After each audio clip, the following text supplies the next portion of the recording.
बांधवगढ़ नाम तो सुना होगा। अरे बड़ा पुराना नाम है। माना जाता है कि त्रेता युग में श्री राम ने यह किला अपने छोटे भाई लक्ष्मण को उपहार में दिया था। त्रेता युग खत्म हुआ, पर इतने शानदार किले को इतिहास भुलाता थोड़े ही है। इस महल में न जाने कितने साम्राज्य हुए और 14वीं शताब्दी में बांधवगढ़ ने खुद को पाया बघेल शासकों के हाथ में। मगर घने जंगल में आना जाना आसान नहीं था और आखिर जब राजा विक्रमादित्य सिंह ने अपनी राजधानी रीवा में बसा ली तो कुछ ही समय में जंगल ने किले को एक बार फिर अपने आगोश में ले लिया और वर्चस्व जंगल के राजा यानी बाघ का जब जब जिक्र होगा, हिंदुस्तान के दिल में बसे इस जंगल का नाम शायद सबसे पहले लिया जाएगा। यहाँ के चप्पे चप्पे पर हजारों साल से उनकी मौजूदगी के निशान हैं और आज भी बांधवगढ़ बाघों की घनी आबादी के लिए प्रसिद्ध है। तभी तो हर साल यहाँ इतने लोग उसकी एक झलक के लिए दूर दूर से आते हैं। बल्कि कहते हैं जिसे यहाँ आके भी टाइगर नहीं दिखा वो सफारी में सो ही रहा था। पर बांधवगढ़ हमेशा ऐसा नहीं था, कम से कम बीती सदी में तो नहीं। सालों तक इसे एक शिकारगाह की तरह इस्तेमाल किया गया। ब्रिटिश राज की ठाट बाट में बाघ का शिकार आला दर्जे का शौक था। भला उस समय किसने सोचा होगा कि एक दिन गिनती के ही बाघ बचेंगे। पर आजादी के बाद अब भारत संभलने लगा था और सरकार की नजर पड़ी देश की धरोहर उसके जंगलों पर। धीरे धीरे वन विभाग हरकत में आया और उसने वन संरक्षण से जुड़ी गतिविधि प्रारंभ करी और 1972 में वाइल्ड लाइफ प्रोटेक्शन एक्ट आने से पहले ही बांधवगढ़ को राष्ट्रीय उद्यान घोषित कर दिया गया। फिर 1973 में प्रोजेक्ट टाइगर के अंतर्गत पूरे देश में खास तौर पर बाघों को बचाने की मुहिम चलाई गई और कुछ ही सालों में बांधवगढ़ फिर से फलने फूलने लगा और बन गया बाघों का एक प्राकृतिक आवास।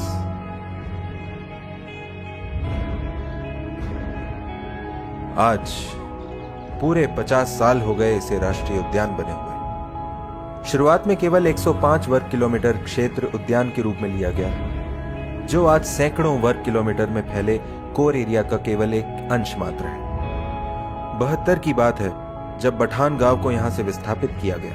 1993 में जब इसे टाइगर रिजर्व घोषित किया गया तो साथ ही बचे हुए गांवों के विस्थापन का काम जोर शोर से चलाया गया, जिसमें जन समर्थन ने महत्वपूर्ण भूमिका निभाई।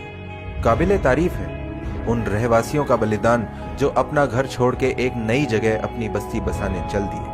आज जिनकी जिप्सी में हम घूमने आते हैं ना, इनमें से ज्यादातर इन्हीं गांवों के बाशिंदे हैं जिनका बचपन इस जंगल में पैदल ही घूमते बीता है।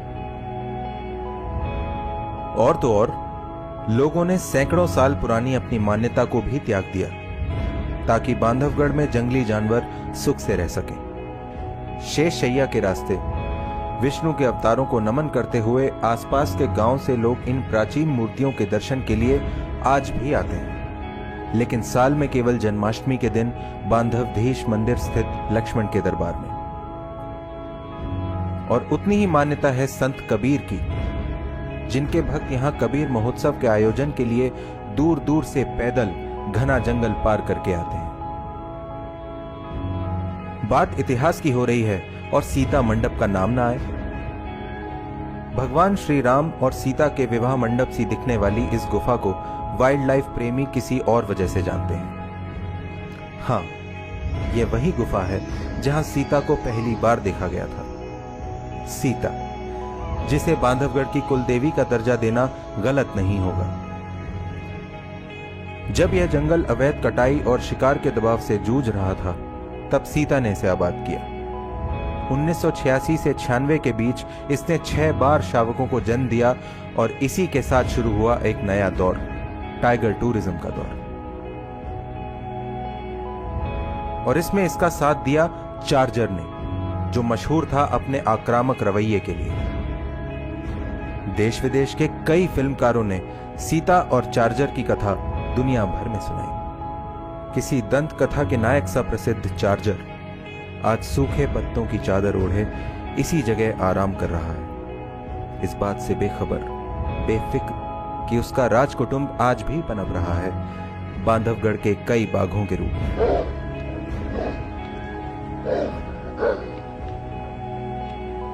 पर जिस दौर की नींव सीता और चार्जर ने रखी थी, उसे आगे बढ़ाने का असली श्रेय देना चाहिए B2 यानी सुंदर को।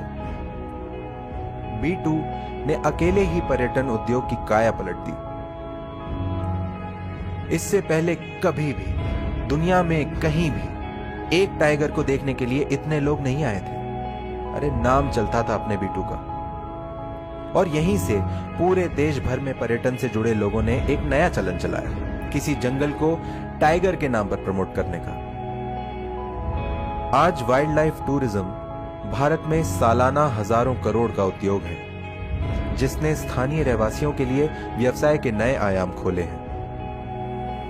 अर्थशास्त्रियों के अध्ययन से मालूम होता है कि एक पर्यटक का 11 लोगों के रोजगार में योगदान होता है।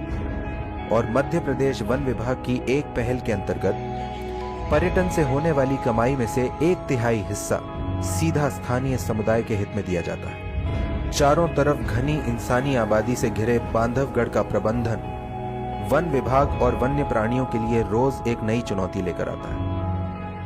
मगर पिछले 50 सालों में किए गए प्रयासों से गांव के रहवासी और वन विभाग के आपसी तालमेल और सौहार्द ने बांधवगढ़ को वन्य जीवों के लिए एक सुरक्षित वन में विकसित किया है। उम्मीद है आने वाली पीढ़ियां भी अपनी धरोहर को संजो के रखने में हाथ बटाएंगी। फिर वन की रक्षा करते हमारे वन रक्षक तो हैं ही, और उनका साथ देने के लिए जंगल का राजा बाघ, जो युगों से हमारे जंगलों की रक्षा करता आ रहा है। परित्राणाय साधूनां विनाशाय च दुष्कृताम् धर्म संस्थापनार्थाय संभवामि युगे युगे।